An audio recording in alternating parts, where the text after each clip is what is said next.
Hi, it's Jim Dodson, the Florida Bike Guy. I want to just relate something that happened in my life recently, kind of caused by this whole pandemic issue, and kind of how I flipped the switch on what I was going through. And I think it might be helpful for someone listening to this video.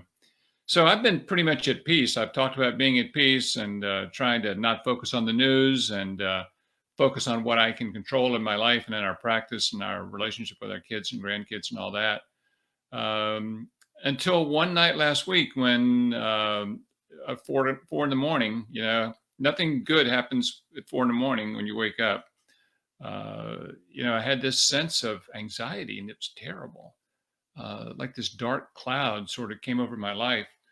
And I sat there and fought that a little bit as I lay in bed. And, what happened is like while that was going on, I sort of flipped the switch on the whole thinking when I started thinking about what I could do to help someone else. And I started developing some thoughts on how I can reach out and help people uh, through various things that we're involved in.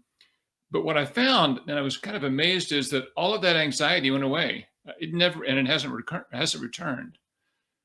One of the things I've talked about this in some other videos, that one of the things we're finding through all of this pandemic issue is that people are responding with kindness. People are responding to each other by telephoning one another to stay connected. People are responding to the need of our neighbors around us by giving and serving.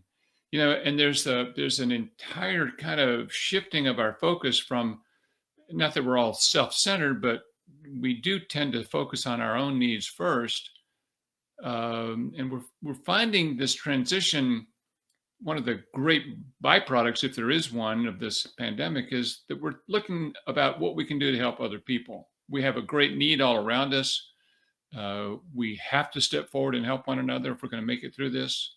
I did a message on that yesterday, and I've written about it in the club newsletters. But if we can make this switch in our minds from me, us, my needs to the needs of those around me, what I can do, how I can serve, how I can help, we're going to find peace, and we're going to find, quite frankly, meaning in trying to put some sense into this whole crazy experience we're going through right now.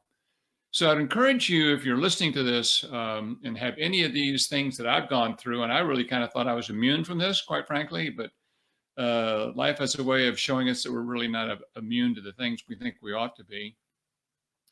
And when we can become other focused, how I can help, how I can serve, there is a crying need in our community all around us. And it's waiting for us to step up and fill that need. Each of us have something that we can do. Each of us have something we're called to help someone do, to lift someone up, to encourage someone, to give to someone. If you have the ability to buy a $20 gift card or a $100 gift card, now is the time to step forward and find the place where that need can be met. And you'll find, as I have found, that focus on others will help you return to that place of peace that we always all want to be in. And since we're all in this together, it's amazing what we can do when we all pull in the same direction. So I hope you find this helpful. I'd love to hear from you if there's a topic you'd like me to talk about. If you have a story of something that's touched you or something you've heard about in the life of someone else has been meaningful to you, shoot me an email, jim@jimdodsonlaw.com. I'd love to put it on the air. I look forward to talking to you the next time. Until then, be safe, and I appreciate you listening. Take care. Bye.